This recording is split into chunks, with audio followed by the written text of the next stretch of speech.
So we have solved the questions on what concept. Net torque on the body is what? 0. और इस condition को जब हमने solve किया रिजल्ट क्या आया? मास on the left, distance on the left, mass on the right, distance on the right. ये आ रहा है समझ में?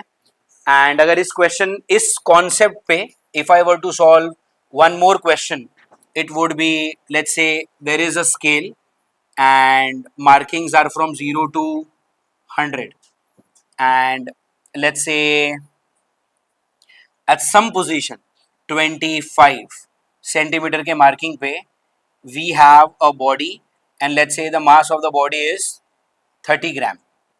तो 30 ग्राम की एक बॉडी मैंने 25 सेंटीमीटर के मार्किंग पे लगा दी.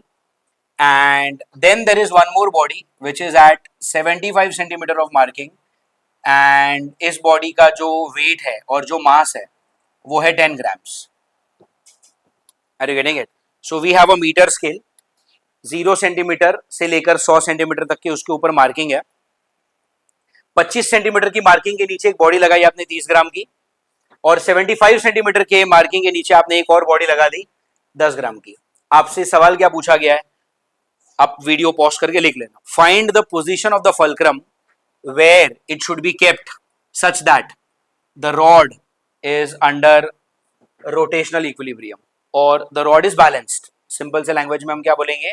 Find the, let me just write it, find the position of fulcrum such that what happens? Tell me. The rod is in equilibrium बोलो या फिर the rod is balanced. ये है आपका सवाल. Fair enough. Now if you want the rod to be balanced, मतलब rod पे लगने वाला net torque कैसा होना चाहिए? 0. और net torque 0 जब भी होता है तो कौन सी कंडीशन फुलफिल करता है rod? ml xl is equal to mr xr. ml का मतलब क्या? Mass on the left. अब फल्क्रम के लेफ्ट में जितने भी मासेस होंगे सब, तो सारे masses on the left into उसके distances on the left side. Distance कहां से कहां तक का? जहां पर आपने बॉडी लगाई है वहां से लेकर फल्क्रम तक के बीच का distance is equal to mr. mr मतलब क्या? Mass on the right side into what? Tell me. xr. xr मतलब क्या? distances on the right side. Do you get it? आ रहा है समझ में? अब फल्क्रम को कहां पर लगाना है मुझे नहीं पता, तो I don't know what this position is. Let me call this as X. और हमने अगर यहां पर फल्क्रम लगाया है, और ये कौन सी पोजीशन है फल्क्रम की? कि आपका जो रॉड है वो बैलेंस्ड है. बैलेंस का मतलब क्या? ना वो इस तरफ ऐसा बेंड होगा, बेंड नहीं होगा, मैं बोलूंगा ना इस तरफ वो ऐसा झुकेगा, ना ही वो इस तरफ झुकेगा. It will be balanced. Seesaw की तरह. Fine. What formula? Tell me. ml xl mr xr. Mass on the left how much? 30. Distance, ये डिस्टेंस कितना माना जाएगा? x minus 25. आ रहा है समझ में? एंड mr मतलब मास on the right. Mass on the right is how much? 10. और ये डिस्टेंस कितना माना जाएगा? 75 minus x. Do you get it? This 0 gets cut with this 0. ये क्या हो जाएगा? 3x minus 75. Get it? और ये क्या हो जाएगा? 75 minus x. ये minus x इधर आया तो plus x. 3x plus x 4x. 75 उधर गया तो plus 150. तो x कितना हो गया? 150 upon 4. 150 upon 4 37 and a half, मतलब 37.5 सेंटीमीटर. मतलब ये जो x है ना, वो पोजीशन आपको कितनी मिली? 37.5. Are you getting it? तो फल्क्रम को किस जगह पर रखने से बॉडी बैलेंस होगी? 37.5 सेंटीमीटर की जगह पर रखने से बॉडी बैलेंस हो जाएगी. Do you get it? All these type of questions come under what? Tell me. Rotational equilibrium. Physics में इसकी कंडीशन क्या होगी? Net torque is equal to 0. और क्वेश्चंस को सॉल्व करने के लिए मेथड क्या होगी? ml xl is equal to, अब अगर आपको याद है ये ml xl is equal to mr xr, ये यहीं से डिराइव करके आया है. Are you getting it? तो एक होता है कॉन्सेप्ट फिजिक्स की नजरों से और एक होता है फॉर्मूला एमसीक्यू की नजरों से। तो रोटेशनल इक्विलिब्रियम मतलब फिजिक्स का कौन सा concept, net torque is zero, but exam में क्या करेंगे, ML XL is equal to MR, are you getting it. अब देखो ये हो गए एक टाइप के क्वेश्चन जहां पर फलक्रम को फिक्स किया था, आपको बॉडी का पोजीशन निकालना था। दूसरे टाइप के क्वेश्चन में क्या हुआ, बॉडी का पोजीशन है, आप फलक्रम को आगे पीछे हिला सकते हो, उस हिसाब से आप फलक्रम की जगह डिसाइड करो। Are you getting it. अब एक और टाइप का क्वेश्चन आता है जहां पर आपको इन दोनों से अलग टाइप के क्वेश्चन मिलेंगे, ना ही फलक्रम को सेट करना है ना ही बॉडीज को सेट करना है, और क्वेश्चन का लैंग्वेज भी बहुत अलग होगा। I give you simple example. मान लो एक प्लाईवुड है, ठीक है, और this plywood is, let's say this is plywood A B, और इस प्लाईवुड को रख दिया मैंने दो पिलर्स पे। चलो this is a pillar and this is another pillar. आ रहा है समझ में। पूरे प्लाईवुड की लेंथ है 6 मीटर। इस पिलर को यहां पर चलो एक नाम ले लेते हैं एक्स और वाई, और let me not right it here, यहां पे लिखता हूं, ये एक्स नाम है इसका, यहां पे इस पॉइंट का नाम रखा मैंने वाई। ए से लेके एक्स तक की दूरी है 1 मीटर की, और वाई से लेकर बी तक की भी दूरी है 1 मीटर की। Are you getting it. आ रहा है समझ में। Okay, now 1 metre is the length both the sides, and मान लो यहां पर एक लड़का खड़ा है प्लाईवुड के ऊपर। अब पूरे प्लाईवुड का सेंटर क्या बनता है ये, अरे हाँ या ना, what is O, O is the centre of the plywood. अब लड़का सेंटर पे खड़ा है क्या, लड़का सेंटर से थोड़ा लेफ्ट में खड़ा है। थोड़ा सा लॉजिकली सोचते हैं, फिजिक्स को 2 मिनट साइड में रखो। टेल मी वन थिंग, ये जो दो पिलर्स है ना, पिलर एक्स और वाई, कौन से पिलर पर लड़के का वजन ज्यादा है, ये आपका लॉजिक कहता है आपको। मान लो मैं आपको कहता हूं ये जो प्लाईवुड है ना, mass of that plywood, mass of that plywood let's say 40 kilo है, and mass of the boy let's say 60 KG है। टोटल पिलर्स पे दोनों पिलर मिलाकर कितना वजन उठा रहे हैं, 100 किलो। दोनों पिलर मिलाकर कितना वजन उठा रहे हैं, 100 किलो। 40 किलो का प्लाईवुड, वो भी तो दोनों पिलर पे ही है, और 60 किलो का लड़का। अब आप बोलोगे लड़का प्लाईवुड पर है, बट प्लाईवुड तो पिलर पर है ना, तो दोनों पिलर्स मिलाकर कितना वजन उठा रहे हैं, 100 किलो। अरे गेटिंग इट। मेरा आपसे सवाल क्या है, पिलर एक्स पे कितना वजन है और पिलर वाई पे कितना वजन है। Did you understand the question. क्या सवाल पूछा मैंने आपसे, पिलर एक्स पर कितना वजन है और पिलर, क्या आप ये बोल सकते हो कि एक्स 50 किलो उठा रहा है और वाई भी 50 किलो उठा रहा है, कैन यू से दिस, वाई, क्योंकि वो जो लड़का है वो सेंटर पे नहीं खड़ा। अच्छा, अगर क्वेश्चन को थोड़ा सा घुमा देता कि चलो मान लो लड़का यहां पर नहीं है, लड़का यहीं पर है सेंटर पे, अब आप बोल सकते थे कि प्लाईवुड जो है वो भी बराबर आपने सेंटर पे रखा है, 1-1 मीटर दोनों तरफ से दूर है, और लड़का भी सेंटर पे ही खड़ा है। टोटल वजन कितना है, 100 किलो। 40 का प्लाईवुड, 60 का लड़का, 100 किलो का वजन, इस पे 50 जा रहा है, इस पे 50 जा रहा है, और ये हो जाता। बट ये क्वेश्चन आएगा क्या एंट्रेंस में 4 मार्क के लिए, नहीं। उन्होंने क्या किया है, लड़के को थोड़ा सा लेफ्ट में खड़ा कर दिया। Are you getting it. And the boy is standing here. Do you get it. How far from the centre, तो मान लो पिलर से लेके लड़के का जो डिस्टेंस है ना वो भी 1 मीटर है। पिलर से लेके लड़के का जो डिस्टेंस है वो भी कितना है, 1 metre. Are you getting it. अब आप ये मत देखना कि ये वाला 1 मीटर इतना ज्यादा बनाया, ये वाला 1 मीटर इतना, अभी वो मेरा रेशियो थोड़ा गड़बड़ हो गया डायग्राम में, बट दैट्स ओके। तो how much is A to X, 1 metre. X to this boy is also 1 metre. This pillar to B is 1 metre. This centre, let me call this centre as what, O. ये O से लेकर ये pillar तक का distance कितना है,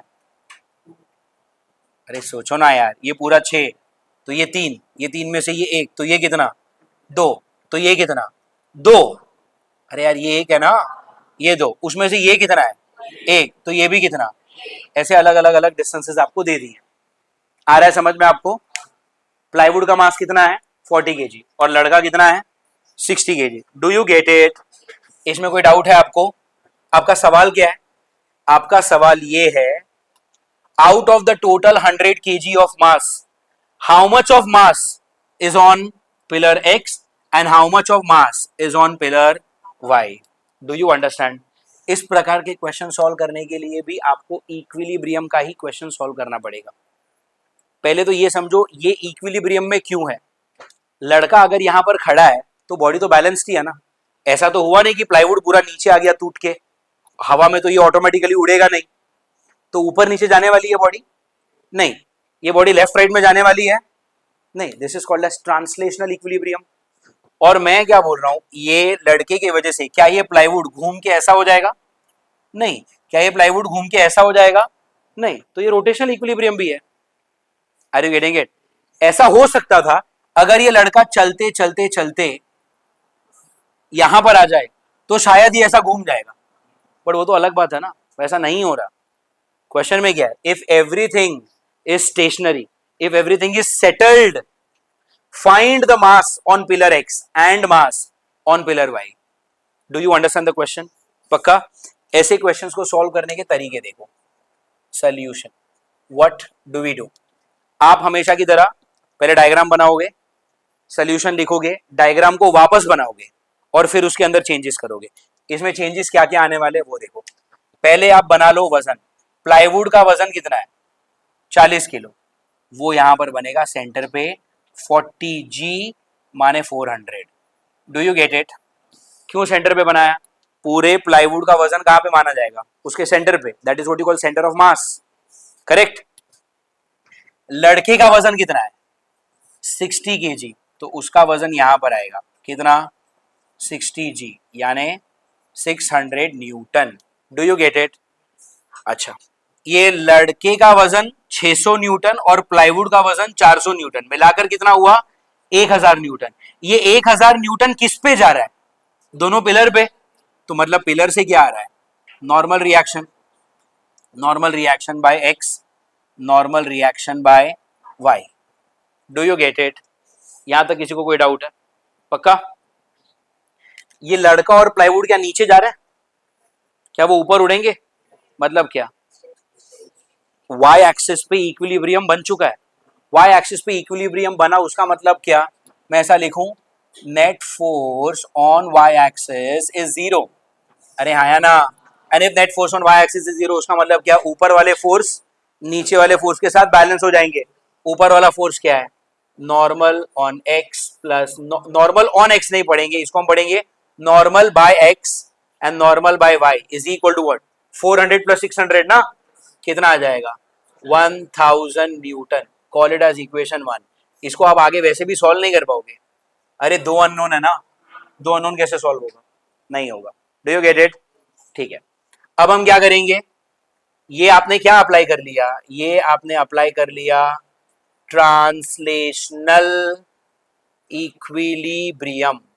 do you get it? Now what are we going to apply? Rotational equilibrium. Rotational equilibrium का मतलब क्या होता है?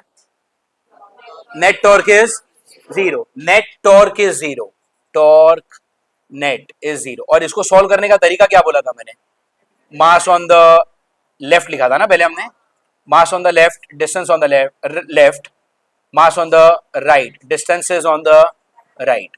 बट किसके लेफ्ट में और किसके राइट में? फलक्रम के। इधर फलक्रम कहां पर है? कहीं नहीं है। तो आपकी मर्जी, आपको जिसको फलक्रम लेना है आप खुद से ले लो। मैंने क्या बोला आपको समझ में आ रहा है? यहां पर फलक्रम आपकी मर्जी है। आप में से अगर किसी ने, मान लो इस पॉइंट को मैं नाम दे देता हूं सी, लड़का जिस पॉइंट पर खड़ा है उस पॉइंट का नाम क्या है? सी। यहां पर पॉइंट क्या है? एक्स, ये ओ, ये वाई, ये बी और वो ए। जिस जगह को आप फलक्रम मानना चाहते हो मान लो, कोई प्रॉब्लम नहीं है। यहां पर पहले मैं ओ को फलक्रम मानता हूं, ठीक है, फिर ये सेम क्वेश्चन करेंगे, फिर मैं सी को फलक्रम मान के सॉल्व करके दिखाता हूं, फिर सेम क्वेश्चन को आप एक्स और वाई से भी सॉल्व कर सकते हो, और हर बार आंसर सेम ही आएगा, हर बार answer, that we will see now. अभी समझ में आ रहा है? तो अभी के लिए मैं फलक्रम या फिर फिक्स पॉइंट किसको मानता हूं? ओ। अभी ओ के साथ हम सॉल्व कर रहे हैं, आ रहा है समझ में? ओके, तो यहां पे लिख रहा हूं, let the fixed point be O. मैं ओ को फिक्स मान के चला, आर यू गेटिंग इट? किसको फिक्स मान के चल रहा हूं मैं? ओके, अब देखो कि यहां पर करना क्या है, बहुत ध्यान से सुनो। ये जो M L XL M R X R आपने लिखा ना, यहां पे अब इसके साथ एक और चीज आपको जोड़नी पड़ेगी। In fact I will just remove this, and ध्यान से सुनो मैं क्या बोल रहा हूं। ये क्या लिखा है आपने? टॉर्क। टॉर्क का फॉर्मूला क्या? हाँ, एक आपने ये बोला, torque is equal to R bar cross F bar, ये तो वेक्टर फॉर्मेट के लिए हो गया। और फॉर्मूला क्या था? Force into the perpendicular distance between line of action and axis of rotation, याद है? ओके, अब आपने फिक्स पॉइंट किसको माना? ओ को। अब देखो टोटल यहां पे फोर्सेस कितने हैं? पहला एनएक्स, अरे नॉर्मल भी तो एक प्रकार का फोर्स ही है ना। दूसरा ये 600 न्यूटन, तीसरा ये 400 न्यूटन, और चौथा एन वाई। बोलो हाँ या ना? आ रहा है समझ में? पहला कौन सा? एन एक्स एन वाई, 600 400, चार ही तो फोर्स है। तो आपको कौन सा वाला फॉर्मूला अप्लाई करना है बोलो एक बार? टॉर्क का एक और फॉर्मूला हमने क्या पढ़ा था? Torque is equal to what? Applied force into perpendicular distance between what and what?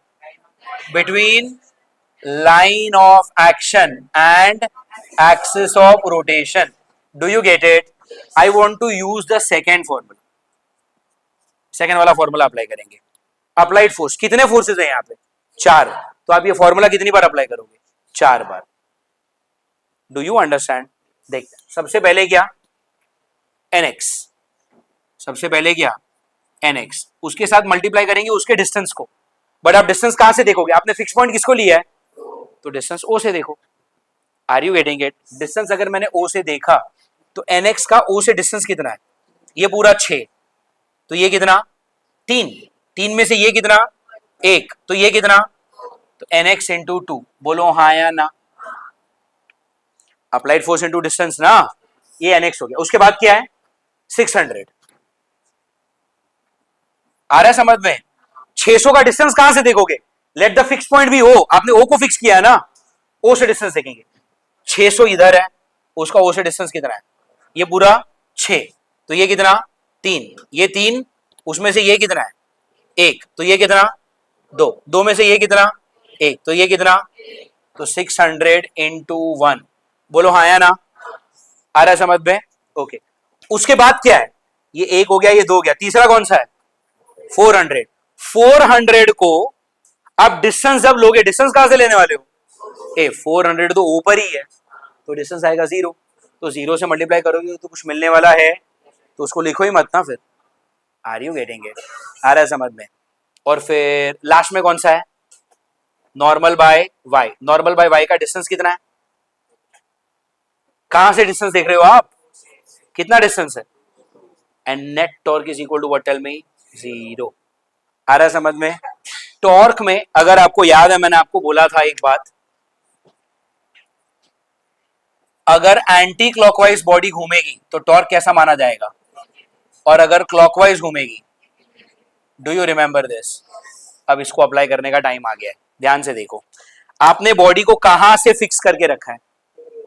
अब थोड़ा सा विजुअलाइज करो। ओ से आपने बॉडी को फिक्स किया है, ओ से फिक्स करके अगर मैं एनएक्स, एनएक्स किस तरफ है? ओ से फिक्स करो, एनएक्स को देखो, ये बॉडी को कहां घुमा रहा है? ओ से फिक्स करना है बॉडी को, एनएक्स किस तरफ जा रहा है? क्लॉकवाइज। मतलब एनएक्स किस तरफ जा रहा है? क्लॉकवाइज। तो क्लॉकवाइज इज, तो एनएक्स वाला टर्म आएगा नेगेटिव। आ रहा है समझ में? वापस एक बार 600 वाला देखो, 600 वाला फिक्स कहां से करना है? ओ से फिक्स करो, और अब 600 किस तरफ जा रहा है? नीचे, मतलब किस तरफ? Can you visualise this? O को फिक्स करो, 600 किस तरफ जा रहा है? Anti clockwise. एंटी क्लॉकवाइज कैसा होता है? तो ये क्या आएगा? पॉजिटिव। Do you understand? आ रहा है समझ में? एन वाई को देखो, एन वाई इधर है, कहा किसको फिक्स करना है? ओ को फिक्स करो। अभी एन वाई किस तरफ जा रहा है? Anti clockwise. Anti clockwise is, so this is also positive and all will add up to 0. Do you get it? आ रहा है समझ में? ओके फिर क्या? ये क्या बना? 2ny माइनस 2nx प्लस 600 उधर गया तो ये बना आपका इक्वेशन नंबर 2, ये इक्वेशन नंबर 1। दो इक्वेशन आ गए, दोनों को साइमल्टेनियसली सॉल्व करेंगे। क्या करूंगा मैं? इधर nx के साथ 2 है ना, इधर इसको मैं इक्वेशन 1 को 2 से मल्टीप्लाई कर देते हैं। क्या बनेगा? 2nx plus 2ny is equal to 2000। इसको बोल दो इक्वेशन 3। अरे हाँ या ना? और अब क्या करेंगे? इक्वेशन 3 और इक्वेशन 4 को ऐड कर देता हूं मैं। ओरली करूं? अगर आपने दोनों को ऐड किया तो क्या आएगा? इधर से 2nx और इधर से माइनस 2nx कटेगा, ये 2ny और ये 2ny कितना? 4ny और ये माइनस 600 और ये 2000, 1400। अरे आ रहा है कि नहीं समझ में? क्या हो गया? What is ny then? ny is, देखो ये 4 जाएगा नीचे, 4 जाएगा नीचे तो आएगा 350। Do you get it? पक्का? मतलब पिलर y पे कितना वजन गया? 350 न्यूटन। मतलब क्या? 35 kg। अरे यार, केजी से न्यूटन में जाते वक्त इंटू 10 करते हो, तो न्यूटन से केजी में आते वक्त क्या करोगे? Divide by 10। मतलब पिलर y पे 35 kg का वेट है। एंड अगर आपने यहां पर 35 डाला, या फिर ny की वैल्यू क्या है? 350 ना। यहां पर अगर आपने 350 डाला तो 1000 माइनस 350 650, तो nx कितना हो गया? 650 न्यूटन, मतलब 65 kg। तो पिलर x पे कितना वजन गया और पिलर y पे कितना वजन गया? Do you get it? यहां पर वो वाला लॉजिक क्यों नहीं यूज किया? ml xl is equal to mr xr, वो समझो। अब तक हमने जितने भी क्वेश्चन किए ना, सब क्वेश्चन में कैसा था पता है? सारे जो भी वेट थे ना, हमेशा नीचे ही थे। अब तक कोई भी क्वेश्चन में फोर्सेस ऊपर आए ही नहीं, तो सब कुछ नीचे ही था ना, तो ये चल जाता। बट यहां पर अभी कैसा है? कुछ फोर्सेस कैसे हैं? ऊपर, और कुछ फोर्सेस कैसे हैं? Are you getting it? इसलिए वो वाला लॉजिक यहां पे नहीं चलेगा। Are you getting it? जब सारे फोर्सेस सिर्फ ऊपर हो या सारे फोर्सेस सिर्फ नीचे हो, तो आप वो अप्लाई कर देना तो चलेगा। Are you getting it? Otherwise it will not work. Do you understand this? आ रहा है समझ में? पक्का? ओके अब या पॉज करके लिख लेना। और अभी यहां पर मैंने फिक्स पॉइंट किसको लिया है? ओ को। ठीक है, तो अब let me just rub this and you tell me. अभी देखो अपने पास कितने चॉइसेस हैं वो देखो आप। चॉइसेस कितने हैं आपके पास? x is a choice, c is a choice, o is a choice, y is a choice. मैंने o ले लिया एक बार। अभी क्या करेंगे? c करेंगे या x करेंगे? जो भी आप बोलो। c will still be easy, वो आप लोग ट्राई करो। x लेके देखते हैं। तो let the fix point be what? Tell me. तो let the fixed point be x। अब देखो, अगर आपने x को फिक्स पॉइंट लिया है, वापस एक बार, टोटल फोर्सेस कितना है? 4। कौन से? nx 600, 400, ny। सबसे पहले शुरुआत कहां से करेंगे? nx से। बट अब आपको डिस्टेंस कहां से देखना है? x से ही। nx का x से डिस्टेंस क्या है? तो पहला ही 0 हो गया। अरे यार, उसके बाद आगे जाते हैं। 600, 600 का x से डिस्टेंस कितना है? 1। उसके बाद 400, 400 का x से डिस्टेंस कितना है? 2। और उसके बाद ny, ny का x से डिस्टेंस कितना है? देखो ये पूरा कितना? 6। उसमें से ये एक हटा दो, ये एक हटा दो, बीच में कितना आ गया? तो ny टाइम्स 4, और इस तरफ क्या है? 0। Do you get it? ये डिफिकल्ट नहीं है। इसके बाद जो है प्लस माइनस, उसमें थोड़ा सोचना है। देखो आपने फिक्स किसको किया है? x को, तो x को थोड़ा सा फिक्स करेंगे। x को फिक्स कर दो। अब ये 600 है, ये यहां से नीचे जा रहा है, 600 को फिक्स करो x पे, this is clockwise,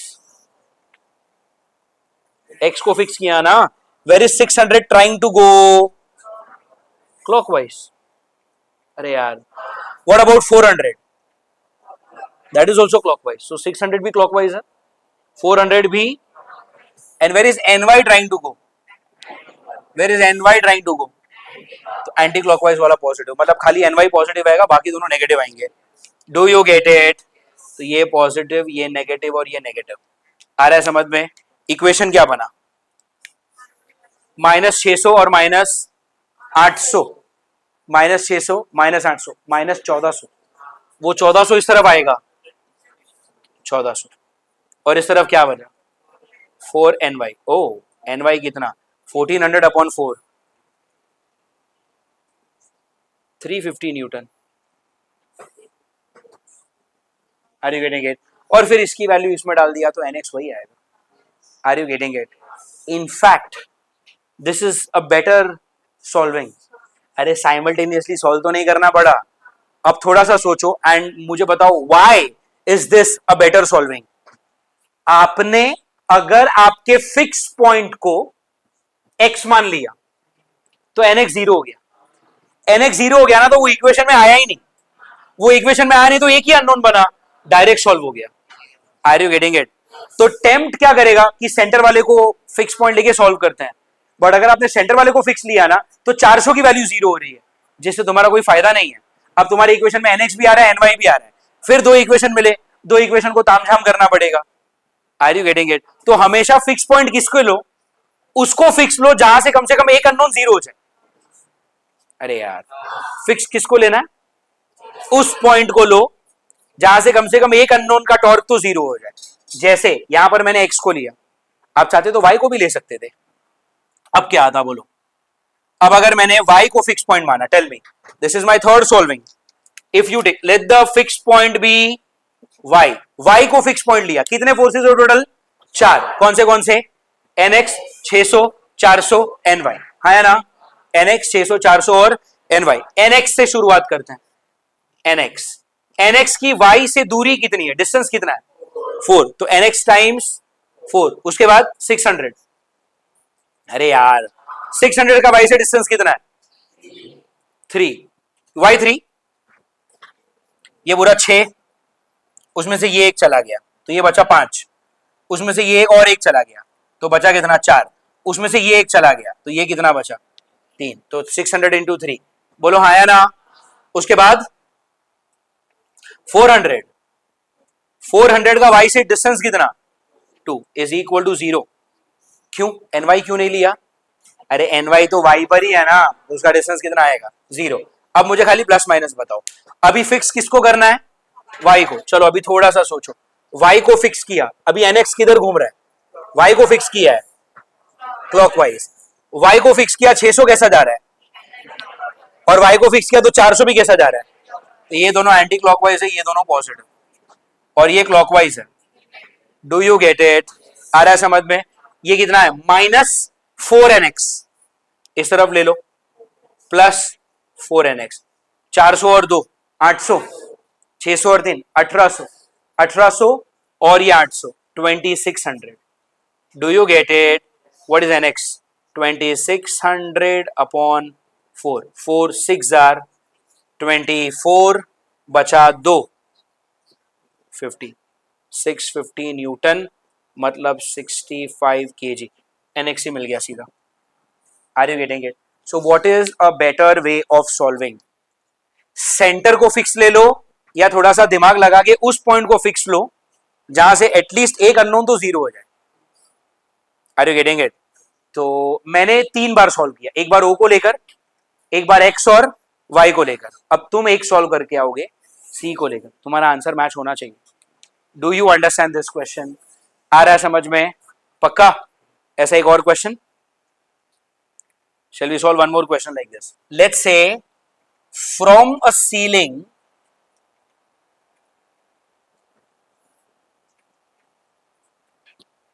there are 2 wires hanging, और इन वायर्स पे मैंने लगा दिया एक रॉड, आ रहा है ये समझ में? मैं आपको बोल रहा हूं mass of this rod is let's से 4 kg, ठीक है, और ये पूरा जो रॉड है वो है 4 मीटर लंबा, तो ये आपको सेंटर ओ हो जाएगा, तो ये 2 मीटर, ये 2 मीटर, अरे हाँ या ना? मान लो यहां से ये वाली दूरी है 1 मीटर की, यहां से ये वाली दूरी भी कितनी है? 1 मीटर की। आपको पूरा समझ में आ रहा है? ये पूरा 4, ये 2, ये 1, ये 1, ये 1, ये 1, आ रहा है समझ में? अब यहां पर एट पॉइंट एक्स मैंने एक बॉडी लगा दी, are you with me? And this body is say 5 kg, this body is say 5 kg, so mass of that body is how much? 5 kg। क्या है आपका सवाल कि इस रस्सी का अगर नाम रखा है मैंने ए बी और इस रस्सी का मैंने नाम रखा है सी डी, तो ए बी वाली रस्सी पे कितना टेंशन है और सी डी वाली रस्सी पे कितना टेंशन है? अगर आप ध्यान से सोचोगे ये क्वेश्चन पिछला क्वेश्चन ही है, खाली यहाँ पे रस्सी के बदले वहां पे नीचे पिलर था तो नॉर्मल पूछा, अब पिलर हटा के उसको रस्सी से बांध दिया तो यहाँ पे टेंशन पूछा, उससे कॉन्सेप्ट थोड़ी बदलेगा। Do you get it? पक्का? पहला कॉन्सेप्ट क्या करोगे? Net force on Y axis is 0। पहले तो आप ये क्वेश्चन बनाओगे, फिर आपका प्रॉब्लम स्टेटमेंट क्या होगा? Find the tension on the strings A B and C D both, दोनों रस्सी पे आपको टेंशन निकालना है। बोलो हाँ या ना? पक्का? Okay. Step number 1 is what? Tell me. Net force on Y axis is 0 which is called as what? Translational equilibrium, हाँ या ना? अब वाई एक्सिस पे टोटल फोर्सेस कितने हैं वो देखते हैं। पहले तो रॉड का खुद का वजन कितना? 4 किलो। 4 किलो की जगह क्या है? किधर एक्ट कर रहा है 4 किलो? सेंटर पे। अरे यूनिफॉर्म रॉड है ना, तो उसका पूरा वजन कहां पर माना जाएगा? तो 4 kg will make it 4g, तो यहां पर आएगा 40 न्यूटन। बोलो हाँ या ना? और ये जो 5 किलो का बॉडी है उसका वजन क्या आएगा? यहीं पे बना देता हूं ना, 5 किलो इज 5g 50, तो ये क्या आ जाएगा? 50 न्यूटन। इसमें कोई डाउट? यहां पे इस रस्सी पे एक टेंशन आएगा, इसको बोलो टेंशन T2, और इस रस्सी पर भी एक टेंशन आएगा, इसको बोल दो आप टेंशन T1। बोलो हाँ या ना? क्या फर्क है इसमें और पहले? यहां पे पहले टेंशन के बदले वहां पे नॉर्मल था, अब ये टेंशन आ रहा है। वहां पे प्लाईवुड था, यहां पे रॉड है, वहां पे लड़का खुद खड़ा था, यहां पर आपने बॉडी लटका दी। सब घुमा फिरा के बात एक ही है, क्वेश्चन को प्रेजेंट करने का तरीका बदल रहा है, फिजिक्स नहीं। Do you get it? Okay. First step is what? Tell me. Net force on Y axis is 0। चलो अप्लाई करेंगे यहाँ पे। What is the net force on Y axis? क्या आएगा? क्या आएगा? Net force on Y axis, total forces कितने हैं? 4। 40 नीचे, 50 नीचे, T1 ऊपर, T2 ऊपर। बट आपकी बॉडी कहां जा रही है? ऊपर जा रही है या नीचे जा रही है? नीचे जाएगी नहीं क्योंकि रस्सी से बंधा हुआ है, ऊपर ऑटोमेटिक जाएगा नहीं, बिना किसी के सपोर्ट के ग्रेविटी के ऊपर जाएगा कैसा? नहीं जाएगा। मतलब आपका बॉडी वाई एक्सिस पे कैसा है? इक्विलिब्रियम में। वाई एक्सिस पे इक्विलिब्रियम का मतलब क्या? ऊपर वाले फोर्स इज इक्वल टू नीचे वाले फोर्स। ऊपर वाला फोर्स क्या है? T1 T2, नीचे वाला फोर्स क्या है? 50 plus 40। In short T1 plus T2 कितना हुआ? 90 न्यूटन। Equation number 1। और ये लॉजिकल भी तो सही है, दोनों रस्सी मिलाकर कितना वजन उठा रही है? 9 किलो का। अरे 4 किलो का रॉड, 5 किलो की बॉडी, दोनों रस्सी मिलाकर वजन कितना उठा रही है? तो 9 kg मतलब 90 ना, तो दोनों का मिलाकर टेंशन 90 तो होना चाहिए। नहीं आ रहा समझ? पक्का? ओके। तो ये हो गया आपका इक्वेशन नंबर 1। कौन सा कॉन्सेप्ट डाला? ट्रांसलेशनल इक्विलिब्रियम का। अगला कॉन्सेप्ट क्या है? Net torque on the body is 0। ये कौन सा कॉन्सेप्ट है? ये है concept of rotational equilibrium. Rotational equilibrium के लिए ml X L is equal to mr xr, इसमें चलेगा क्या? क्योंकि कुछ ऊपर है कुछ नीचे, तो यहां पर वो वाली चीज मत करो। Do you get it? क्या करेंगे फिर? कोई एक पॉइंट को फिक्स ले लो। तुम्हारे पास कितने पॉइंट्स की चॉइस है? कौन से 4? एक T1 के लिए पॉइंट बी, 50 न्यूटन की बॉडी के लिए पॉइंट एक्स, ओ के लिए 40, मतलब पॉइंट ओ ना, और दूसरा डी। आपके पास 4 चॉइसेस थी, आप कौन सा चॉइस लेकर सॉल्व कर सकते हो? चारों। कोई भी एक पॉइंट को फिक्स किया तो आंसर आएगा, बट समझदारी किस में? या तो आप फिक्स पॉइंट बी ले लो या तो डी ले लो। अगर आपने बी लिया तो T1 का टॉर्क 0 हो जाएगा, और अगर आपने डी लिया तो T2 का टॉर्क 0 हो जाएगा। तो आपकी इक्वेशन में उतने वेरिएबल कम आएंगे। Are you getting it? You tell me, B for Bombay, D for Delhi, what to? Okay, majority of you have, आपको वहीं जाना है ना कॉलेज में, तो let the fixed point be B. Are you getting it?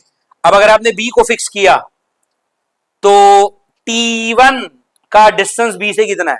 0। तो T1 की वजह से लगने वाला टॉर्क कितना? 0। उसके बाद अगला क्या है? 50 का डिस्टेंस 1 ना? अरे यार, ये पूरा 4 है तो ये 2 हुआ, उसमें से ये 1 है। अरे ये मैंने दिया ही नहीं ना distance. Wait wait wait, I am giving you the distance. चलो मान लो ये जो 50 न्यूटन की बॉडी लगी वो सेंटर से लगी 0.5 मीटर के डिस्टेंस, ये वैल्यू दे देता हूं। तो ये कितना हो गया टोटल? ये 4, तो उसमें से ये कितना? 2, उसमें से ये 0.5, तो ये कितना? 1.5, उसमें से ये 1, तो ये कितना? तो 50 का बी से डिस्टेंस कितना? 0.5। Do you get it? अब क्या आया अगला? 40 का बी से डिस्टेंस कितना? 1। 40 का बी से डिस्टेंस चाहिए यार।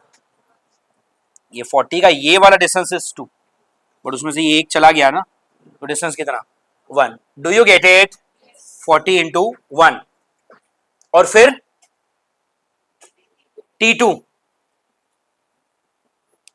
का B से डिस्टेंस कितना? 2, and net is going to be 0। Are you understanding? अब क्या करना है? प्लस माइनस B को आपको फिक्स करना है। B को फिक्स करके समझो। इफ B इज फिक्स्ड, 50 कैसा जा रहा है? क्लॉकवाइज। 40 कैसा जा रहा है? क्लॉकवाइज। और T2 कैसा जा रहा है? तो खाली T2 आएगा पॉजिटिव और ये दोनों आएंगे negative. Are you getting it? तो ये कितना हो गया? 2T2। 40 इंटू 1, ये 2T2। चलो यहीं पे रखते हैं। 50 को 0.5 से मल्टीप्लाई किया तो कितना होगा? -25। अरे यार, और ये कितना? इज इक्वल टू, तो 2T2, ये कितना हो गया? 65। आ रहा है समझ में? तो how much is T2? 32.5 Newton. 32.5 Newton. Do you understand this? तो इस वाली रस्सी पे 32.5 न्यूटन का मतलब क्या हुआ? 3.25 kg। तो ये वाली रस्सी कितना वजन उठाएगी? 3.25 kg का ये उठा लेगी। टोटल वजन कितना है आपके पास? 9 में से 3 गया तो 6, और 0.25 और माइनस कर दो, 5.75। इस पे कितना लगेगा वजन? 5.75 kg। ये आप कर लेना, T2 का वैल्यू इसमें डाल देना ना, T1 मिल जाएगा। Do you understand how to take care of such questions? आ रहा है सबको समझ में? पक्का? अब मैंने यहां पर फिक्स पॉइंट किसको लिया? बी को। आप ये सेम क्वेश्चन प्रैक्टिस में करोगे ना, कभी एक्स को ले लो, कभी ओ को ले लो, कभी डी को ले लो, तो आपका आंसर हमेशा यही आना चाहिए। आप चाहो तो आलस भी दिखा सकते हो कि आप जो मैंने लिखा है बोर्ड पे वही आप बुक में कॉपी कर लो, और फिर अपने दिमाग में ये बात को रिपीट कर दो कि हाँ सेम ही तो आएगा, सर ने बोला तो था और 3 बार सॉल्व करके दिखाया भी, मैं क्यों वापस मेहनत करूं। ऐसा करके आप प्रैक्टिस छोड़ सकते हो, कोई प्रॉब्लम नहीं है। बट इफ यू प्रैक्टिस, अगर आपने पॉइंट बी पर सॉल्व कर लिया और अगर आप एक्स, ओ और डी से फिक्स पॉइंट लेकर वापस आंसर लेकर आते हो, तो आपकी 2 चीजों की प्रैक्टिस होगी। एक, आपको कॉन्फिडेंस मिलेगा कि हर बार वही आंसर आ रहा है, और दूसरा, ये जो क्लॉक एंटी क्लॉक है उसका आपको एक प्रैक्टिस मिल जाएगा। कुछ छोटा मोटा डाउट होगा तो रियलाइज हो जाएगा। Do you get it? Fine, that is all for today.